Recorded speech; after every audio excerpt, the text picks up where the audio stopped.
Hi everybody, my name's Nicole Milik and today I'm going to show you how I play Pointless by Lewis Capaldi. For the dreams I'm chasing, there's only one I choose. Everything is pointless without you. I try to make every guitar tutorial beginner friendly, but feel free to pause the video at any time. Feel free to skip back to a part if you want to rewatch it, and don't get stuck on having to play it the exact same way that I do. Rather use it for inspiration and most importantly, have fun. Today I'm playing my beloved Taylor American Dream 22E. Let me know which guitar you're playing in the comments down below. Grab it now and let's get started. I play Pointless with a capo on a 3rd fret. If you want to play it in the original key, you don't actually have to use a capo at all. I would still recommend using one for the duration of this video, just so you can play along and we're in the same key. So the chords that we need for the song are the following: E major, A major, B major, and C sharp minor. Now some of you might be thinking bar chords, I'm out of here, but I'm not actually playing proper bar chords, but variations where you don't have to press all of the strings all the way down all the time. So don't worry about that too much. It's a lot easier than it looks. If I remember correctly, I saw Lewis Capaldi play the song in an open tuning. These variations of the chords will allow us to get that open sound without having to change the tuning of our guitar. The song doesn't actually have an introduction, so we dive right into the verse, and the chords are E major, A major, B major, and E major. The E major is just a standard E major chord, so we have our middle finger on the 2nd fret on the A string and the ring finger on the 2nd fret on the D string, and then our index finger on the 1st fret on the G string. Then you're just going to take your middle finger and your ring finger and put it one string down, and we have that open A major sound. For the B major, we're actually just going to take our middle and ring finger and slide it to the 4th fret, and then just add your index finger on the A string on the 2nd fret. And try not to play the low E string. Now repeat that as often as you like. Play it with a strumming maybe, or a picking that you already know and that you feel comfortable with. And once you know how to play it, that's when we move on to the picking pattern.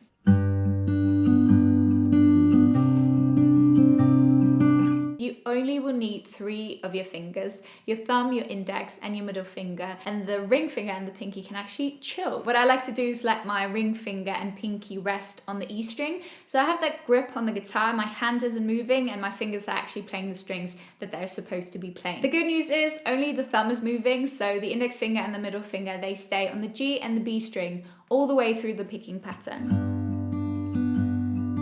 In the E major chord, the thumb will switch between the E and the D string.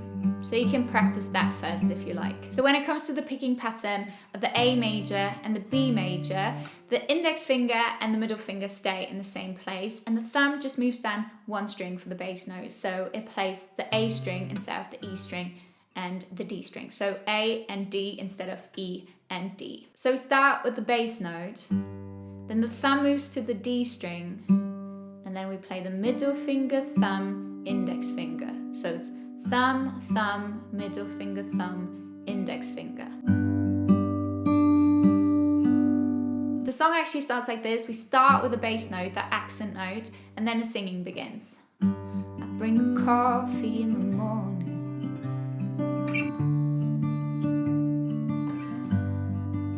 Onto the pre-chorus. The picking pattern actually stays the same in the pre-chorus, and the chords change slightly. There's a bit of a bigger change in the second part of the pre-chorus, but we'll get to that in a second. And here we have the A major, the B major, the E major, and back to the A major. In the second part of the pre-chorus, we have a bit more of a swift chord transition. I know when she's lost, and she knows when I feel alone. Here we have the A major, then we slide it to the B major, and then we play the C sharp minor. So that means our index finger slides to the 4th fret. Our ring finger plays the D string on the 6th fret. The pinky plays the G string on the 6th fret, and then we have the middle finger that plays the B string on the 5th fret. So it's A major, B major, C sharp minor, then E major, then A major, and then B major. And what I like to do there, because it is the last chord before the chorus, is to add a little proper bar chord. You don't have to do this. Again, you can just play it open, leave it open, no problem. If you're having trouble playing a full bar chord, what you can do is play an A major and then slide it all to the 4th fret. Basically, what your 3 fingers are doing, they're playing like most of the strings already. So you only have to press down the A string with your index finger and the E string. You won't have to use that much pressure on your index finger to press down all the strings, because the other 3 fingers are doing the work for you. I know when she's lost and she knows when I feel alone. And then we finally move into the chorus and the strumming.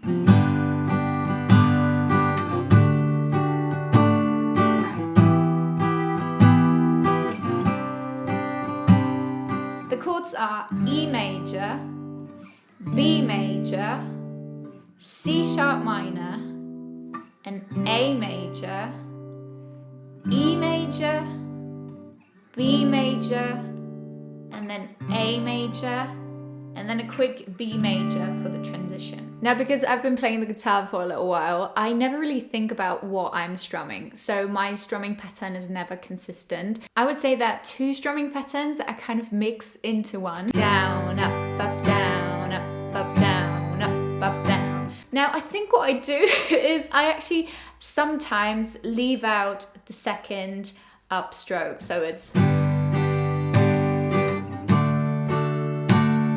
And then sometimes I add the 2nd, sometimes I don't. So let's just stick to the down, up, down, up. Just mute the strings for a second. And then you're just going to take your right hand and practice the strumming with me. So it's actually down, up, down, up, down, up. From all my aces and graces to the little things I do.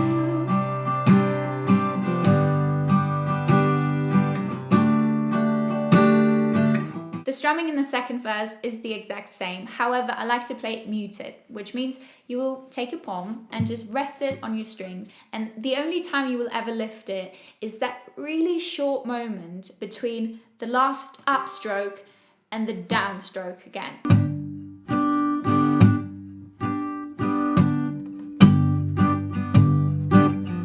In the 2nd chorus, we play the exact same strumming pattern, but we open it up again. Then we move on to the bridge. The strumming pattern stays the exact same, but we have a slight change in the chords. So we play E major, then we play A major, then C sharp minor, A major, and B major. I'll wait for you.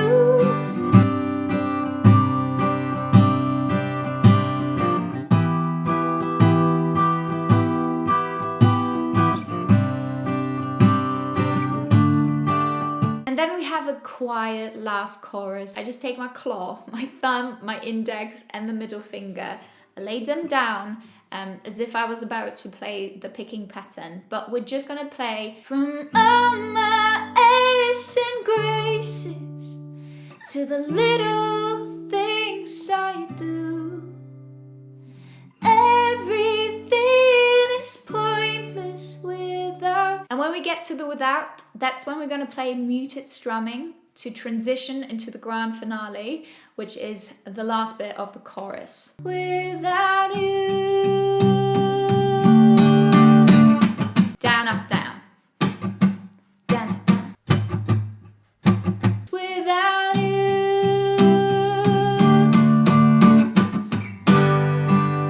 And then we give it our all for the last bit of the chorus. We play the same strumming, but just a bit more powerful.